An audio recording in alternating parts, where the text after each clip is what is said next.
राधे राधे दोस्तों, आज की इस वीडियो में जानेंगे कि किस तरह के लोगों से मित्रता होने पर भी उन्हें अपने घर में नहीं लाना चाहिए। तो दोस्तों शुरू करते हैं आज का यह वीडियो। एक कुएं में बहुत से मेढक रहते थे। उनके राजा का नाम था गंगदत्त। गंगदत्त बहुत झगड़ालू स्वभाव का था। आसपास 2-3 और भी कुएं थे, उनमें भी मेढक रहते थे। हर कुएं के मेढकों का अपना राजा था। हर राजा से किसी न किसी बात पर गंगदत्त का झगड़ा चलता ही रहता था। वह अपनी मूर्खता से कोई गलत काम करने लगता और बुद्धिमान मेढक रोकने की कोशिश करता तो मौका मिलते ही अपने पाले गुंडे मेढकों से पिटवा देता। कुएं के मेढकों में भीतर गंगदत्त के प्रति रोष बढ़ता जा रहा था। घर में भी झगड़ों से चैन न था। अपनी हर मुसीबत के लिए दोष देता। एक दिन गंगदत्त पड़ोसी मेढक राजा से खूब झगड़ा। खूब तू मैं हुई। गंगदत्त ने अपने कुएं आकर बताया कि पड़ोसी राजा ने उसका अपमान किया है। अपमान का बदला लेने के लिए उसने अपने मेढकों को आदेश दिया कि पड़ोसी कुएं पर हमला करें। सब जानते थे कि झगड़ा गंगदत्त ने ही शुरू किया होगा। कुछ सियाने मेढकों तथा बुद्धिमानों ने एकजुट होकर एक स्वर में कहा, राजन, पड़ोसी कुएं में हमसे दुगने मेढक हैं। वे स्वस्थ व हमसे अधिक ताकतवर हैं। हम यह लड़ाई नहीं लड़ेंगे। गंगाधर सन्न रह गया और बुरी तरह तिलमिला गया। गंगदत्त ने मन ही ठान लिया कि इन गद्दारों को भी सबक सिखाना होगा। गंगदत्त ने अपने बेटों को बुलाकर उन्हें भड़काया और कहा कि बेटा, तुम्हारे पिताश्री का पड़ोसी कुएं के मेढकों ने अपमान किया है। जाओ, पड़ोसी राजा के बेटों की ऐसी पिटाई करो कि वे पानी मांगने लग जाए। गंगदत्त के बेटे एक दूसरे का मुंह देखने लगे। बड़े बेटे ने कहा, पिताजी, आपने हमें कभी टर्राने की इजाजत नहीं दी। टर्राने से ही मेढकों में हौसला आता है, उनमें बल आता है और जोश आती है। अब आप ही बताइए, बिना हौसले और जोश के हम किसी की क्या पिटाई कर पाएंगे।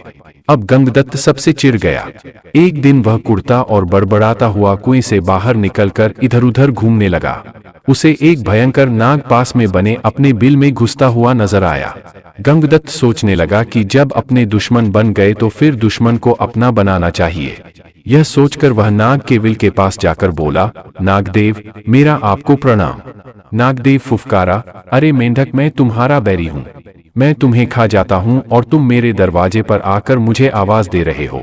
गंगदत्त ने कहा, हे नाग, कभी कभी शत्रुओं से ज्यादा अपने दुख देने लगते हैं। मेरा अपनी जाति वालों और सागों ने इतना अपमान दिया है कि उन्हें सबक सिखाने के लिए तुम जैसे शत्रु के पास सहायता मांगने आना पड़ा है। तुम मेरी दोस्ती स्वीकार करो और मजे करो। नाग ने अपने बिल से बाहर निकलकर कहा, मजे? कैसे मजे? गंगदत्त ने कहा कि मैं तुम्हें इतने मेढक खिलाऊंगा कि तुम मुटाते मुटाते अजगर बन जाओगे।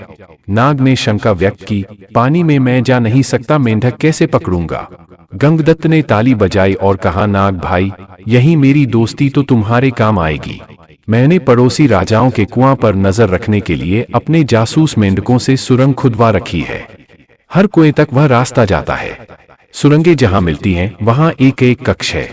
तुम वही रहना और जिस मेंढक को मैं खाने के लिए कहूं तुम उसे खाते जाना। दोस्तों, नाग गंगदत्त से दोस्ती करने के लिए तैयार हो गया, क्योंकि उसमें उसका लाभ ही लाभ था। एक मूर्ख बदले की भावना में अंधे होकर अपनों को दुश्मन के पेट के हवाले करने को तैयार हो तो दुश्मन इसका लाभ क्यों ना उठाएं। मित्रों, नाग गंगदत्त के साथ सुरंग कक्ष में जाकर बैठ गया। गंगदत्त ने पहले पड़ोसी राजा और उनकी प्रजा मेढकों को खाने के लिए कहा। नाग कुछ ही सप्ताह में सुरंग के रास्ते जाकर पड़ोसी कुओं के मेंढकों को खा गया। जब सब समाप्त हो गए तो नाग ने गंगदत्त से कहा, अब किसे खाऊं? जल्दी बता। 24 घंटे पेट फुल रखने की आदत पड़ गई है। गंगदत्त ने कहा, अब मेरे ही कुएं के सियाने और बुद्धिमान मेंढकों को खाओ। जब सियाने और बुद्धिमान मेंढक खाए जा चुके तो अब बारी आई प्रजा के मेंढकों की। गंगदत्त ने सोचा कि प्रजा की ऐसी की तैसी हर समय कोई ना कोई शिकायत लेकर आते रहते हैं। उनको भी खाने के बाद जब नाग ने खाना तो गंगदत्त बोला, नागमित्र, अब केवल मेरा परिवार और मेरे मित्र बचे हैं। खेल खत्म और मेंढक हजम। गंगदत्त के मुंह से ऐसा सुनकर नाग ने फन फैलाया और फुफकारने लगा, मेढक, मैं अब कहीं नहीं जाने का। तू अब मेरे खाने का इंतजाम कर वरना तुझे ही खा जाऊंगा। गंगदत्त की बोलती बंद हो गई।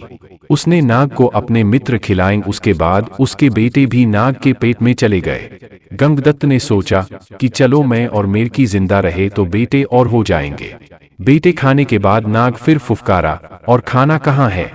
गंगदत्त ने डरकर मेंढकी की ओर इशारा किया। गंगदत्त ने स्वयं के मन को समझाया, चलो बूढ़ी मेढकी से छुटकारा मिला, नई और जवान मेढकी से विवाह कर नया संसार बसाऊंगा। मेंढकी को खाने के बाद नाग ने अपना मुंह फाड़ा, खाना। गंगदत्त ने हाथ जोड़े, अब तो केवल मैं बचा हूं, तुम्हारा दोस्त गंगदत्त, अब तुम लौट जाओ। नाग बोला, तू कौन सा मेरा मामा लगता है? और नाग उसे भी हड़प गया। प्रिय दर्शकों, जो अपनों से बदला लेने के लिए शत्रुओं का सहारा लेते हैं, उनका अंत निश्चित होता है।